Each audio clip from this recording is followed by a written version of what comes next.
Starting 502 podcast. Presley Meyer, Jay Cook here with you guys. Brought to you by Mr. and Mrs. Bourbon. We're coming to you after a long break, and it's partially due to football being so good, vacations, schedules not syncing up, whatever it might be. But we actually have a lot to talk about. A lot of actually perhaps maybe positive things to talk about. Jay Cook, how are we, man?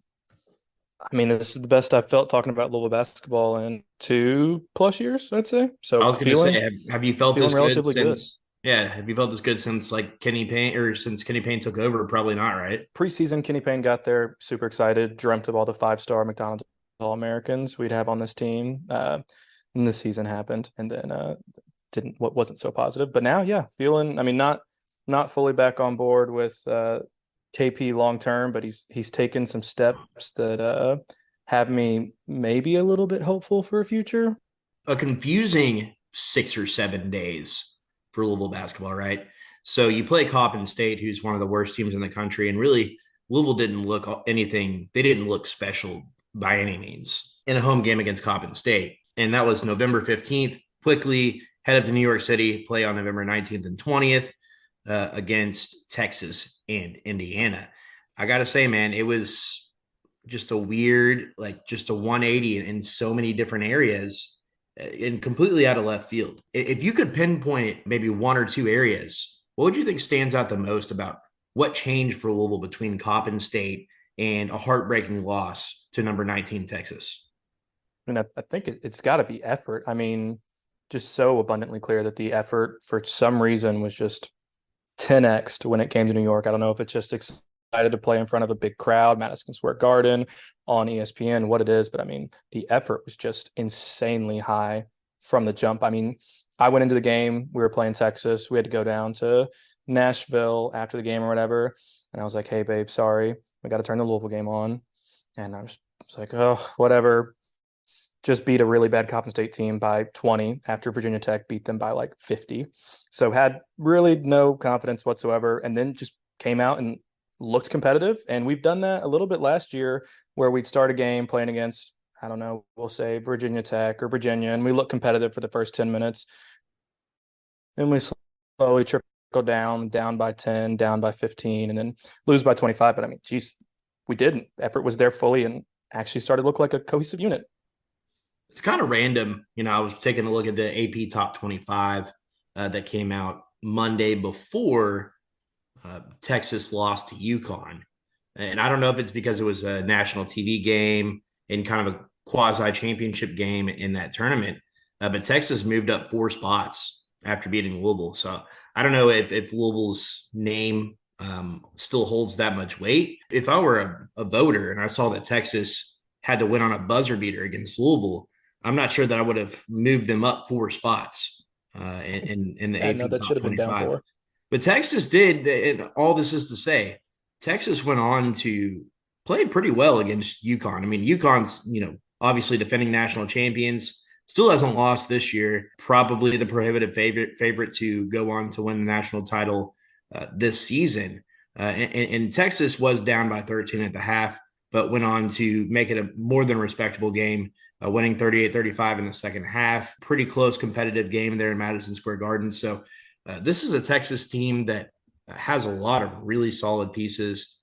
When you look at the talent across the board, Texas's talent level, I would say, is much higher than that of like a Louisville or Indiana. So getting into what the major differences were against Indiana and Texas, I think it was just an attention to detail. It felt like even after going 4-28, and even after all of the things that we witnessed in the offseason, it felt like there was much more of a respect for the opponent against Texas and Indiana. That simply wasn't there for the 2 exhibition games or the first 3 regular season games. And that's hard to wrap your head around. But again, a lot of this goes back to the coaching staff. Like a lot of this goes back to, I know that a lot of people will push back and say, okay, well, it's, the coaches don't play the game, but it's the coach's responsibility. You could say that about any coach for any team in the country. It's their responsibility. It's their job to motivate this team to have them ready from the get-go and to play with consistent attitude and effort the entire game. That is their sole job, is to put a team on the floor that's going to do just that. And you didn't see that in the first 3 games. All of a sudden against Texas, if you're not watching the game and you just see the score flash across on ESPN, I mean, there was never a point where Texas was running away with that thing by any means. And frankly, I don't know about you, Jake, but I thought that Louisville should have won that game. Oh, yeah. I mean, I had the constant negativity in the back of my head after last year losing a lot of games, and especially losing a lot of games close to start the year last year. So we were watching it, and I just kept telling my girlfriend, we're going to figure out a way to lose this game. They're going to make this 3. We're going to turn the ball over. We're going to lose it. I just had that back of my head, hate that it happened, but was very negative about it. And I mean, really, I mean, we had the game, and if it wasn't for a missed call saying that the shot clock had expired when Ty-Laur got fouled with 7 seconds left, which you go back and look, and it hadn't expired. And I don't understand why the referees don't look at that, because I believe that's something that's reviewable. You can review the shot clock, and you could see that the foul occurred with like over a second left on the shot clock. So I don't really understand why that call gets missed. And then we actually play really, really well on defense. Sky Clark does a great job of defending Max Abmas. I don't know. They were explaining how to say his last name. Yeah. Still don't know how to. Ace whatever. I'll let you. I'm going to call Max. He did a great job of defending it. And I mean, that's just a tough bucket. And God, it felt so reminiscent of last year whenever we had, I can't remember who, Jacksonville State A&M hit a buzzer beater on us. And then the next game, L. Ellis makes the layup to win the game, and the ball's still in his hand. Just so unfortunate for this team. Yeah, it's like, it's just that energy around the program, right?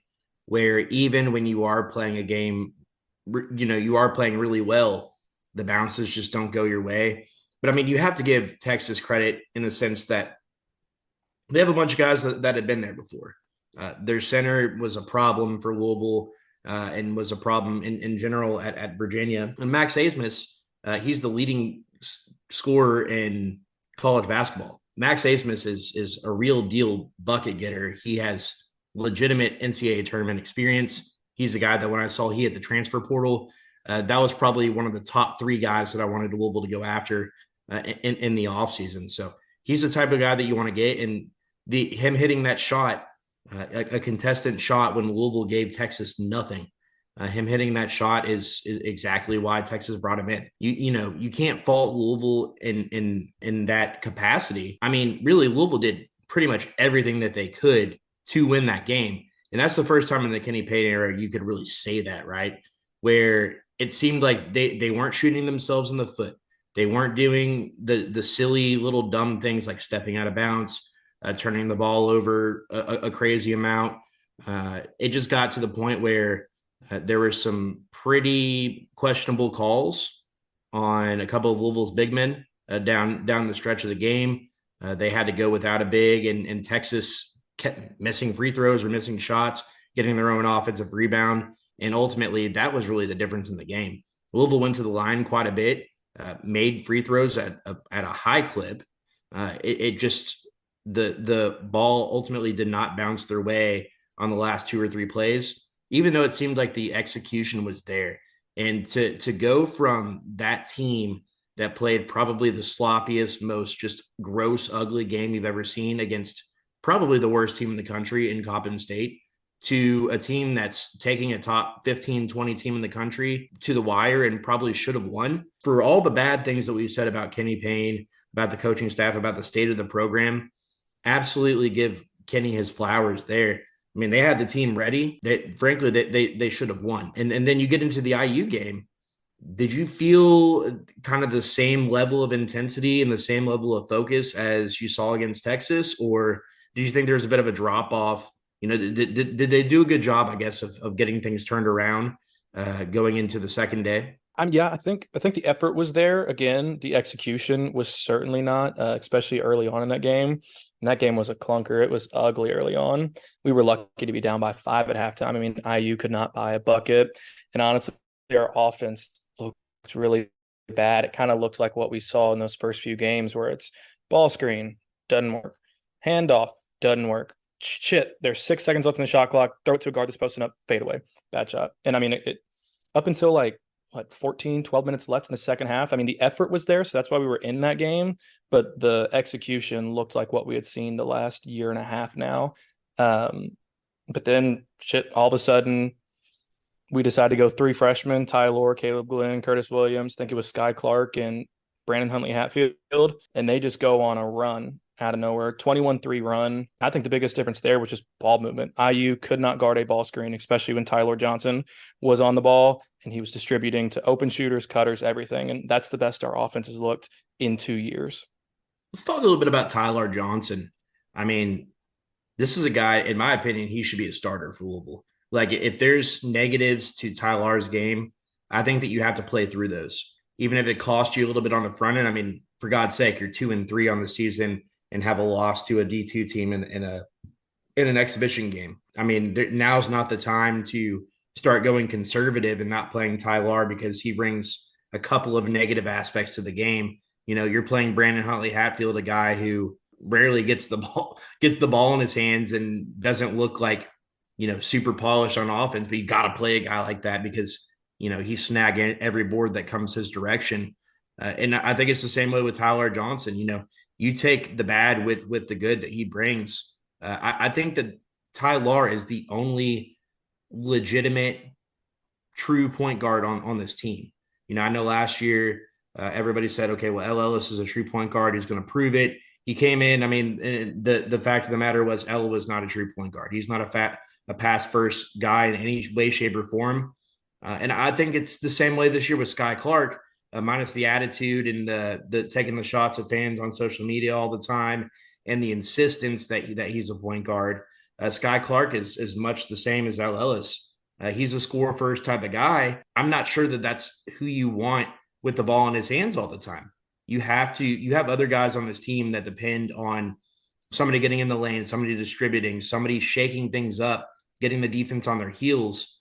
Sky's not that guy. Sky, as we saw against Texas and a little bit against IU, he thrives as a catch and shoot type of guy. He thrives at getting downhill. He's an okay defender, but that's not, you know, ultimately his strong suit. He is similar, a little bit shiftier, but similar in the purposes for what he brings to this team to Mike James, right? He's a scoring guard. He's a solid shooter, who scores the ball well. And in my opinion, you have to look at this roster and look at what each player can provide you. And I think Ty-Laur Johnson provides you something that nobody else on the roster can, which is a true point guard. He brings it on both ends of the floor.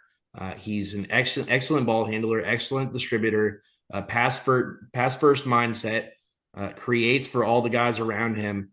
I think that's a guy that if you don't start him, he needs to play starter minutes. That's a guy that needs to play at least 25 minutes a game, if not 30, in my opinion.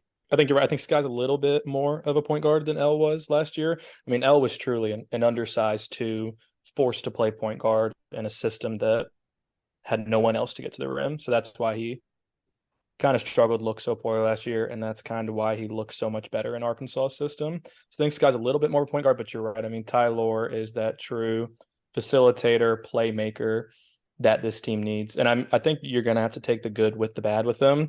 I looked at it. I was kind of surprised. I want to talk about it later, but Kelly Dickey posted the plus minuses for everybody who's played so far this year. And Ty-Laur was +1, I think, maybe -1. No, he's +1. Kind of shocked that it wasn't higher just based on some of the spurts we've seen him play and come out and just dominate the game and do everything for us. I think you're going to have to take the good with the bad. And the more minutes he plays, the more polished he's going to get, the fewer turnovers he's going to make, the better he's going to look on defense. I think the only thing I want to see Sky and Ty-Laur on the court at the same time, because that finally gives you two guys that can get to the rim and can create for others, as opposed to when just one of them's on the court, it's really just them. I mean, Trey White tries to get to the rim, but 80% of the time he struggles to get past his man and then doesn't pass the ball and shoots a poor mid-range jump shot. So, I mean, I think you're right. I would love a starting lineup of Ty-Laur and Sky Clark, both playing 25, 30 minutes a game. Yeah, I think the problem, obviously, that you run into is that you don't have anybody to back them up, right? I mean, we can get into the Karan Davis stuff. Karan Davis hasn't even been with the team for the last 3 games. Presley, he's not in trouble. Okay, he's not in trouble. He's not in trouble. Nothing happened. He's just He's just posting. not allowed to be with the team. He's just posting cryptic posts about Louisville all the time on Instagram and Twitter, and he's not showing up to games at all. Like, he's not present at games. He's posting during the games. So yeah, nothing going on there at all. It's just that, coach's decision. They don't want him to play. They don't even want him to suit up. Yeah. So, as nobody predicted, Karan Davis saga is turning out great. Pretty much, when Kenny decided to keep the commitment of Karan Davis in the offseason, when you had all these other guys like Max Asmus, for instance, in the transfer portal that you could have gone after, and you hold on to Karan Davis, now in turn, Karan Davis isn't even with the team. I think that everybody that kind of had a sense about themselves could have seen something like this coming. He had to go to community college out of high school, did his time and played well. But, I mean, literally nobody else was in on this guy. It was pretty much Louisville and a handful of small-name teams. Karan says that he held offers from other teams, but there's not a whole bunch of merit behind those statements. And from anything that we've seen from Karan Davis, it doesn't feel like he's a guy, even if he was on this team, that he'd make a huge impact. Just my personal opinion. People that have been in practice have said, he doesn't stand out as a guy that should be warranting a bunch more minutes. So I do think that that's probably the coaching staff's concern, right? Is that you have Sky Clark and you have Ty-Laur Johnson, and really after that, there's not really anybody else that can kind of run that point. I mean, we've basically not seen Hersey Miller. I don't know if Hersey Miller is hurt or, I know we said coming into the season we want to see much less of Hersey Miller, but when we said much less, if he's a viable option, Zan Payne played against Indiana. I think we would have much rather seen Hersey Miller in an instance like that. So a bit confused about where Hersey is, but I think that when you look at this roster and look at what each player brings to the table, the only reason I can think of that Ty-Laur wouldn't start going forward is just because you just don't have any depth at that position. So if you get Ty-Laur and Sky in foul trouble, or one gets injured or something like that, then you're kind of putting, your back's more up against the wall than it already is. So I think that's kind of where that mindset comes from. I mean, I feel like I think Hersey Miller is a good enough player to play 5 to 7 minutes of backup point guard for Louisville. Right. I think he is. I mean, he's not tremendous at anything, but he gives great effort and he can handle the ball, which is not something we can say about everybody. And he's not selfish. I mean, I think that if you go Ty-Laur and Sky Clark for 25, 30 minutes a game, you can have Hersey come in and spell one of the guys for 3 minutes in the first half and then spell the other for 4 minutes. Certainly he can do a better job than Zan Payne can. So, and Zan Payne's played more minutes than Hersey has, which is, excellent coaching. You got to question what's going on there, right? No Karan Davis. Hersey Miller's not playing. Something's going on around the team. I don't know if it's, a punishment to not play them, but I mean, you got Danilo Jovanovic playing. You got Zan Payne playing. We got to know what's going on with this guard situation because, like you said, yeah, if you can get a couple minutes here and there out of Hersey and Karan, that can make all the difference in the world. But yeah, if you're just running Ty-Laur and Sky out there and something happens like Ty-Laur Johnson fouling out last game and like Ty-Laur Johnson having cramps or of some sort of issue with his calf or something of that nature, you're in trouble. And we saw that happening against Indiana. IU finishes the game on a 13-2 run. And ultimately that was all she wrote. And while we're on that subject, let's get into that just a little bit. Folks, as always, I am currently sipping on some Mr. and Mrs. Bourbon. Mr. and Mrs., as you might know, is the official brand of Louisville basketball legend Russ Smith. But what you might not know is that Mr. and Mrs. is becoming a national and global brand, shaking things up in the bourbon industry. Like basketball, bourbon has long been a passion for Russ. Dating back to his college days, he studied and learned under some of the more renowned distillers in the area. Mr. and Mrs. is more than just a passion project. It's the culmination of a decade of painstaking work. Mr. and Mrs. is for everyone, from a more traditional 90 proof with a little bit of hints of candy corn and butterscotch to a cask strength that's somehow smoother than 2013 Russ go into the hole. Mr. and Mrs. covers all tastes and preferences with 6 different offerings. Be among the first to try Mr. and Mrs., the official bourbon of the state of Louisville, in from the Starting 502 podcast. On shelves anywhere you find your liquor or online at mrandmrsbourbon.com. So Louisville has the lead. They had the lead for a significant portion of the second half, starting with 3 minutes and 38 seconds left in the game. IU went to a zone. When they went to zone defense, Louisville could not score on the zone. They not only could they not score against the zone defense, in my opinion, it looks like they didn't really have a plan. Now, if you talk to Kenny Payne or you listen to somebody like Bob Valvano, who is very knowledgeable about the situation, they'll say, well, there was a plan. They started running the zone offense. You saw that there was some sort of semblance of knowledge that the other team was running a zone and that, we should run a play to counteract that, if you will. However, the preparedness and understanding was not there. Kenny Payne had 2 timeouts in his pocket and chose not to use any timeout. Ty-Laur Johnson was on the sideline from right at the under 4 timeout. Kenny went to put him back in. Ty-Laur sat at the scorer's bench for a minute. Kenny still didn't call a timeout to bring Ty-Laur in. When Ty-Laur did come in, he actually got into the lane and created an open shot. So,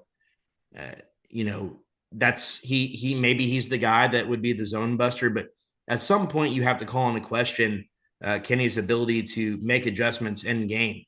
And of course there was the comment after the game about him, he basically said that Mike Woodson tricked him and that, he threw in the wrinkle of playing the zone defense. But look, other teams are going to do whatever it takes to win, and you have to be willing to do that as well. And it just blows my mind that that's the mindset of this coach. I'm not going to say the coaching staff, but specifically Kenny Payne. That's the mindset. Okay, we are winning this game. We've been, I wouldn't say dominating, but you've been the better team for a good portion of this game. You're winning at the under 4 timeout, and then you just let the opponent go on a 13-2 run to finish the game. That just screams not being prepared. In my opinion, in those last 4 minutes, it feels like, as a fan, I care more about the result of the game than Kenny Payne. Kenny's all about, when he talks in his press conferences, when he discusses this team, it's all about a lesson. And it's all about, y'all got to understand what I'm doing, what I'm working on. There's a plan in place. Like, the plan should be to win, period. You're coaching for your job at this point. And it blows my mind that you're leaving the Coppin State game, a game where that's a game to learn, right? You're playing, according to Ken Palm, the 3rd worst team in the country. You're playing a team that probably won't win 5 games all season, that just does not have the dogs to compete with you, and you leave with every timeout in your pocket. Like, take advantage of the situation that you're given. You're given a game where it's going to be a win. That's going to look good on your part. Let's see what we can do to make things better. Let's see what certain, players in certain rotations look like. Let's see if we run a specific set that maybe we won't be able to run against a Texas or a UConn or an IU. You don't get any of that, right? You get just a very generic cut and dry. If the game plan that you put in place doesn't work, adjustments are not made, right? And I don't know about you, Jake, but I mean, this man makes $10,000 a day. Every day that he wakes up, he just makes $10,000. That is simply put as that, right? It's not 9 to 5, but he makes, well, I can't remember exactly what the stat was, $110,000 per game coached. You're not earning your money. Like, you are not earning your keep. You're not doing the basic bare minimum of what is expected. And at this point, yeah, it's great that Louisville should have beat Texas. They should have beat Texas straight up. And I give them all the props in the world, but they didn't. And they probably should have beat IU, but there were blunders down the stretch. And these types of things that we're talking about, Texas hitting on a last-second shot to win, Indiana a 13-2 run to win the game. These are the types of things that got Chris Mack run out of town. Not losing, not playing a respectable game, not only losing by 10 or only losing by 15, or we're right there. Not even that discussion, because that's been the discussion up to this point. What got Chris Mack run out of town was games like this against teams like an IU, against teams like an Indiana, against Virginia Tech or something of that nature. That's why he ultimately lost his job. And we're talking about, that we can't change the expectations for this program just because Kenny says that he has some kind of plan in place. It reminds me of the episode of The Office where the guy comes in, Will Arnett, and he says that he has a 4-step plan, and he will tell you the first step and the last step, but he won't tell you the middle two. He can't just give away his plan. And step 4 is organize and staple said documents. The whole point is he has a plan, but nobody knows his plan. So then so he said, well, nobody's ever asked me what my plan is. And so somebody immediately goes, well, what's your plan? Well, I'm not going to tell you. Haha, good one. Like it's like everything's a big joke, right? Like it's like he's not taking it feels like it's not taken seriously enough. It feels like the weight of this job, the weight of what it takes to coach a top 5, top 10 program is not understood. And it feels like a guy who doesn't feel like he has any pressure. It feels like he just feels like he's got all the time in the world, and that eventually, give him 6 or 7 years, and eventually maybe they'll make an NCAA tournament. Maybe they'll find some semblance of success. And I think that's the part that's frustrating to me is, while in one sense, yes, it's great to see them competing at this level. And in the other sense, it's like, okay, they've had this in them the whole time, yet you lose by 10 points to Chattanooga. You lose to Kentucky Wesleyan. You lose to, a whole laundry list, 28 teams last season. That's kind of what's getting to me now, Jake, is like, we all knew that these teams have been talented. We've all knew that it's been there this whole time. So now it's like Louisville's almost telling on itself. And to me, that's perhaps the most frustrating part. Yeah, I mean, it's nice to see that effort was finally there. I mean, I think for the first time in at least a year. I mean, I think we had spurts last year where we beat WKU, but that was also, I think, because we hit like 12 threes in the game. So, I mean, it definitely kind of stinks that we finally, I mean, it's good that we finally see the effort, but it also stinks that it's like, why did it take a year and a half and playing in New York to have happen? I think there's building blocks there, but like, you're right. That last 8 minutes of the game, or last 4 minutes when they go into the zone, positive momentum, and then shoot yourself in the foot. Like if you're a head coach at this high of a level and you are completely thrown off and your team is completely dysfunctional because your opponent decides to go into the most bland 2-3 zone I've ever seen in my life, that is cause for huge concern, ginormous, huge concern. I mean, it was great to see all the progress that we did over the last couple of days. Loved it. Like I said, happiest I've been, or most excited I've been as a fan over the last couple of years. But I mean, completely unacceptable to have literally like a middle school 2-3 throw you off. No trapping, no like high pressure outside, like nothing special whatsoever. No matchup zone, like nothing that should throw a Division I college basketball team off. And instead we get dribble on the wing, ball screen doesn't work, kick it to the other wing, dribble, doesn't work, back to the other wing, dribble. And instead it's just like, swing the ball. If you have it in your hand for too long, swing it again. Don't hold it, because then the defense can get to the spot they need to. And I think another thing is just like, get someone in the middle who's actually a threat. We had JJ and we had BHH in the middle, and like Brandon Huntley-Hatfield caught it one time, shot an open mid-range jumper and missed it. But I mean, like, neither of those guys are great mid-range jump shooters, and both of those guys are not threats to pass the ball or really attack the rim from that spot. I don't know how you don't call a timeout, like you said, and be like, hey, let's get Trey White in the middle. Hey, let's get Caleb Glenn in the middle. Like, let's get someone who's a threat to actually do something once they get this ball. So just kind of sucks that had a lot of positive momentum going for 40, 80, 70, I can't do math, 76 minutes in New York. And in the final 4 minutes, you're like, shit, that's what we saw last year. The irony is not lost on me. The fact that the first game of the season against UMBC. It's a tie ball game. Trey White drives out of control, hits the bottom of the backboard, then goes over the back, grabs the ball, and then throws a crazy alley-oop to JJ Traynor, and Louisville goes on to win by 1. And Kenny goes on to talk about, oh, we practiced that play. We practiced that.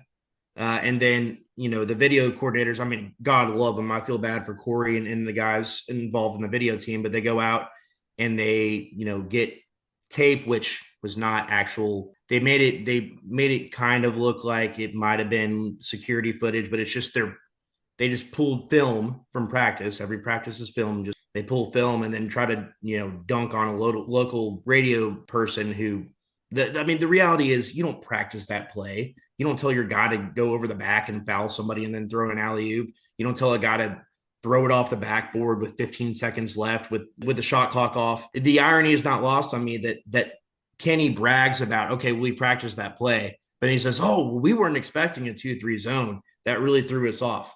Number one, it's not like they were throwing the Rick Pitino matchup D at you. It's not like they were throwing, Brandon Trish or whoever that was running the top of the Syracuse zone for the last 40 years, right? It's not like they were throwing that at you. They were throwing like the YMCA third grade 2-3 zone at you just to try to take Ty-Laur Johnson and Sky Clark getting to the basket, trying to take that away. And all of a sudden, Louisville freezes up. When that happens, if that's any other coach in the country, they take a timeout. They regroup, they get reorganized, they strategize, and then go back out and execute the game plan. They didn't do any of that. Kenny just sat there and just watched it happen. And he says, "Oh, well, that's a learning tool." No, it's not learning. You're losing. That's further establishing a losing brand. That's further establishing a losing culture, and that's what you are. The facts are the facts. You're losers right now. You're losers. You've won 6 games. Kenny Payne still has one less win than Mike Pegues, Louisville's interim coach that coached 18 games. God forbid he gets anywhere close to David Padgett. Like it blows my mind that this is the approach that they're taking. Anybody from the outside that has any sense about them can look at this and say, they're just feeding us bullshit, Jake. They're feeding us bullshit is what it is. And at some point they need to realize, fans are not dumb. Well, for the most part, Louisville fans are a pretty smart fan base. And we invest a lot of time, a lot of money in supporting this program. And the product on the floor is just not up to standard. And much of that, now that we've seen what's happened in New York, it's indicative of a team that absolutely is capable of being an NCAA tournament team. I don't think there's any doubt about that. And I think that if any other coach is on that sideline in that moment against Indiana, things turn out much differently. IU's throwing you something that's a last-ditch, last-grasp effort, and it 100% works. They were down, 3-0 in the count, haven't hit a home run all year, and swung for the fences and hit a home run. That's on Kenny Payne. That's 100% on the coaching staff. That's their responsibility. And if Kenny was 500 last year, if Kenny gave us any reason to believe the things that he says, if his actions, if what transpired on the floor matched up with what he'll say in a press conference, then yeah, maybe I believe that. Somebody brought up, I was listening to the radio today, 2009, Michigan State brought out the 2-3 zone against that unbelievable Louisville team in the Elite Eight. And they ultimately ended up winning down the stretch. And that was a Hall of Fame coach in Rick Pitino. 2019, I think, the Zion Williamson team and RJ Barrett, where Louisville was up by 21-22, and Duke, as a last-ditch effort, throws out a 2-3 zone, and Chris Mack wasn't able to make the adjustments, right? Like those kind of examples were thrown out. Okay, here's the thing. If Kenny Payne was a Hall of Fame coach, then yeah, he'd get the benefit of the doubt. Teams lose. Things happen. But you right now are a loser. You have done nothing but lose. And so you don't get that benefit of the doubt. At the end of the day, his only way out of this is to win, Jake. And right now, his team is he has his team fighting, he has his team carrying, but the leadership is not there to get them over the hump, and that's the problem to me. Yeah, I think we saw, I mean, view it two ways. Either, man, it's great that we saw the effort. Heck yeah, we've got positive momentum going in. These guys are trying. These guys are talented. Maybe we can win 19 games this year, 20 games this year, be a tournament team.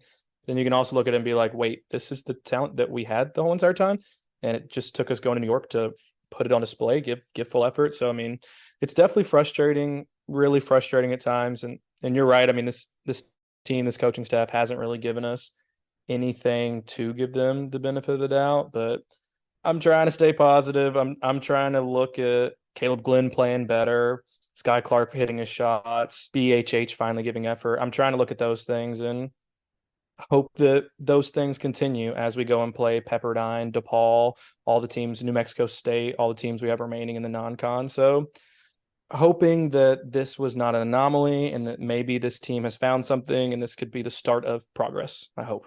Yeah, no, I mean, there's definitely some great things you can take away, and I don't want it to be all just shitting on Kenny Payne and the coaching staff. Props to them for getting this team ready for getting things turned around. Props to guys like a Sky Clark or a Trey White or Brandon Huntley-Hatfield and JJ Trainer. These guys who are taking it upon themselves to step up, be leaders. That's something that you didn't really have last year. A lot of divisiveness between the guys, it seemed, last year. You really only had one guy who could really take a game over. And when you played any team that had any sort of talent at all, you just couldn't overcome that. So absolutely props to them for, again, if they beat Texas, then this is a completely different situation. Right. And that's what I'll try to cling to a little bit. But you got to go forward, and you have to continue that when you come back home and play New Mexico State on Sunday. You have to continue that. You have to make this where it's undeniable that there's been whatever happened, a culture change. There's been adjustments made where whatever is being taught in practice is finally catching on. You have to undoubtedly prove that when you come back home this Sunday. One thing that I'll get into, if you're a fan, let's get out there and support this team. We still haven't, and this is really sad, according to the scanned tickets, we still have not filled up this arena 25% yet this season, and that's pretty pathetic. But this weekend we have an opportunity. Sunday, November 26th at 1 p.m. against New Mexico State. New Mexico State not very good. Their record is okay, but they started out the season by losing by 40 to Kentucky. Their wins are over Sul Ross State. I don't know if that's Suleiman Ross. I've never heard of that team. Western New Mexico and Northern Colorado. Tonight, right after we hop off here, Jake, they do host Fresno State, so maybe we'll get a good sense about that. But they also have a loss in there by 15-16 to UC Irvine as well. So we'll have to see what happens with New Mexico State. Any thoughts on that game? And obviously, it's a must-win situation in a game that you got to win by 20, right? Yeah, for sure. I mean, this is I think they're low 200s in KenPom. So, I mean, definitely a team that you should outmatch athletically, talent-wise, everything. So, I mean, definitely need to see that effort that we saw in New York, need to see that was not an anomaly, and hopefully continue to build a little bit of progress. I mean, you look at the upcoming schedule, you've got New Mexico State, Bellarmine, DePaul, Arkansas State, Pepperdine. All 5 of those games, extremely, extremely winnable. If you rip off 5 in a row, I mean, I'm already starting to get a little bit of belief. If you do that, you might actually get a chunk of this fan base back. We might actually start selling more than 25% of the tickets. But I mean, it's got to start on Sunday against New Mexico State and show people that it wasn't just lucky, or it wasn't just us being excited to play in New York in Madison Square Garden. I will say one thing positive that I saw at the Empire Classic, especially in that IU game, Caleb Glenn. I mean, I watched a lot of his high school tape. Dude is a physical specimen. I mean, just athletically, physical. I mean, he's a 28-year-old man. I mean, he's strong enough to go play in the NBA. I don't think the talent is there just yet, nor is the experience, because he's a true freshman. But I mean, I think he showed that he's got to play more minutes. Played 11 minutes in the first 4 games. Didn't make an appearance at all against Texas when we were getting dominated on the boards. Came in, played 12 minutes against IU, and like really just like kind of gave this team exactly what I think they need. I mean, effort, energy, rebounding, defense. I mean, the things that we've really struggled with this season, he came in and did. Only put up 5 points, three rebounds and a steal. But I mean, he only played 12 minutes, but I mean, the energy was there. Everyone was excited. And when he was on the floor instead of Trey White, the ball was moving so much more. He was cutting when Ty-Laur was attacking, and he was there for those easy finishes and just rebounding really well, playing defense. So I mean, I want to see at least 15 minutes a game for Caleb Glenn. I think he proved that he deserves that. He played 11 total in the first 4 games before IU. So I think that's another thing I'm looking for is I want to see the coaching staff show confidence in Caleb Glenn, give him confidence, and hopefully have him progress, just like I want to see Ty-Laur progress as the season goes on. Yeah, to your point, Caleb Glenn plus 17 against IU in only 12 minutes. I think that Caleb is a guy that you can swap interchangeably for Mike James because it's becoming more and more apparent that Mike is a straight line drive, bully ball type of player. And it feels like Caleb is much the same. Obviously, Mike is maybe a better shooter, but Caleb is a quality athlete. He's a guy who could absolutely be a difference maker on this team. And like you said, 11 minutes before going into the IU game, 12 minutes in the IU game, a guy that could be a significant contributor down the stretch. I just want to see these guys utilized in the way that they should be utilized. Like, I don't want Brandon Huntley-Hatfield. Like, he's proven, and we said this all last year, right? He came out early last season, and it was kind of his thing that he would take and make a 3 to start the game. Like, it reminded me of Darius Perry a little bit in that sense that he would like to try to get the team started by making a couple 3s. And then what happened was he just kept floating away from the basket. Brandon Huntley-Hatfield he can make 3-point shots, but so can a lot of people. His strength and the way that he best helps this team is on the boards, as getting putbacks, maybe helping in the mid-range, but ultimately being an aggressor and a tone setter for this team, and not as a guy that's floating out to the wing. Mike James is probably the best shooter on this team. So this is a guy that we got to get him more spot-up shots. But he's also a guy who can play that bully ball just like a Caleb Glenn. So you need him to conform to that expectation. Ty-Laur Johnson is the best distributor on this team. So he needs to be playing in parts of the rotation where he is going to be able to distribute to shooters. He's going to be able to, get easy dump offs and lobs and, alley-oops. That's the type of situation that Ty-Laur Johnson should be in. Every player on this team should have a defined role. That's something that we didn't see last year at all. And that will help them find their identity on both sides of the ball. Until we see that, we won't see them reach their full potential. But I like what you said, Jake, that, we got to get guys like a Caleb Glenn more minutes because you can tell he has a defined identity. Caleb's not going out there and chucking up 3s. He's not going out there and trying to put the ball on the floor like Jalen Withers did 100 times last season. He's a guy that knows his role, and if he continues to play like that, he can do it very well. And I think he can be used interchangeably with a couple of guys on this team. I would just like to see them continue to find their identity as players, and finally find their defensive identity.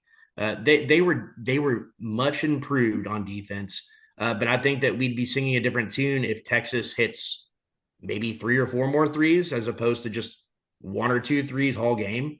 I think that we're singing a little bit different tune about the Texas game because that's probably more a game where they win like 95-80 as opposed to 81-80. So something to keep in mind as well. If these guys start finding their identity as individuals, then they can ultimately start finding their identity as a team, especially defensively. The only way that they're going to win games in this conference is if they become better on defense, and then good things will happen from there. They'll create more second chance points. They'll create more fast break points. But until they can step into that role, until they can figure that out, then they're going to continue to struggle. And ultimately, as I've said this entire evening, it goes back to the coaching staff. It goes back to, ultimately it's their job to draw that out of those players. And I don't want to hear the excuses. I don't want to hear, well, you're not in practice. You don't see what's going on in practice. You don't see this, that, or the other. Look, there are hundreds of coaches around the country that get the most, or at least close to the most, out of their players. And this coaching staff is not. They have not been up to this point. And the games against Texas and Indiana have been proof that there is talent on this roster. But they got to figure out a way to extract that. And they also got to figure out ways to win.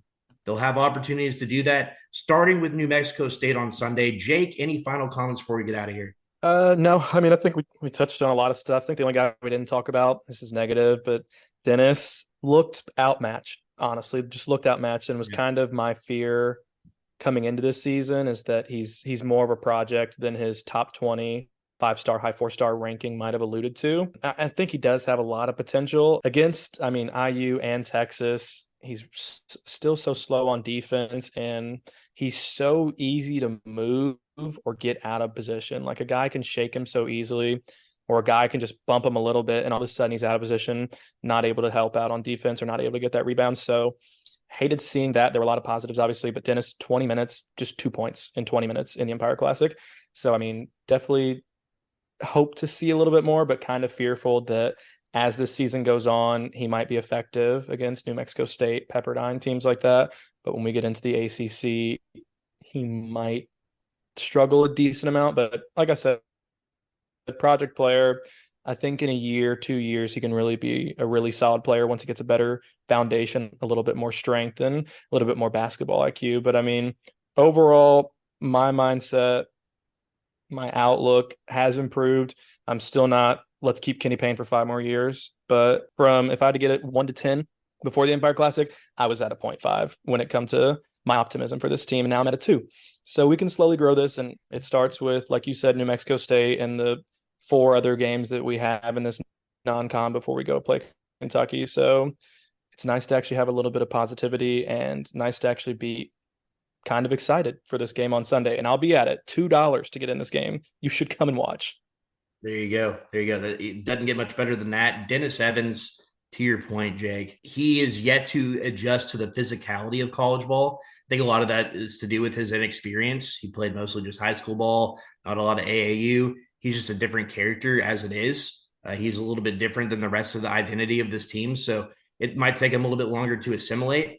I think he's a guy that once he gets a little bit more confidence, once he sees that he can be a bit of a bully, that he can use his size to his advantage at this level as well, that he can ultimately start to take over in that way. Going into the season, we said that we thought that 7 to 8 wins was attainable in the non-conference. And if they can do that, then maybe, just maybe, they can start looking at postseason ball. They can start looking at trying to make the NCAA tournament.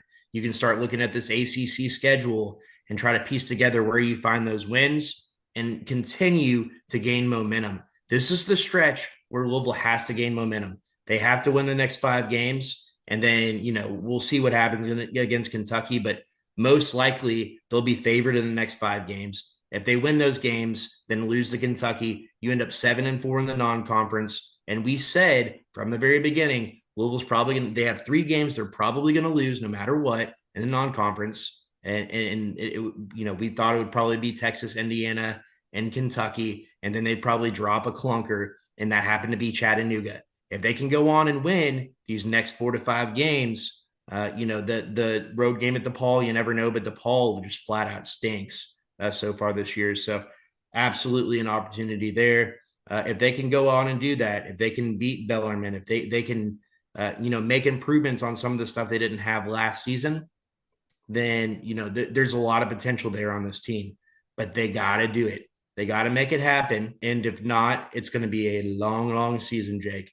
Like you said, there's a bit of optimism there, but we got to see it. This Sunday, New Mexico State, if you're a fan, let's get out there. Let's make this the most attended game so far this season. Let's support this team. Until next time, starting 502 podcast. Make sure you like, comment, and subscribe. Let's get out of here. Go Cards.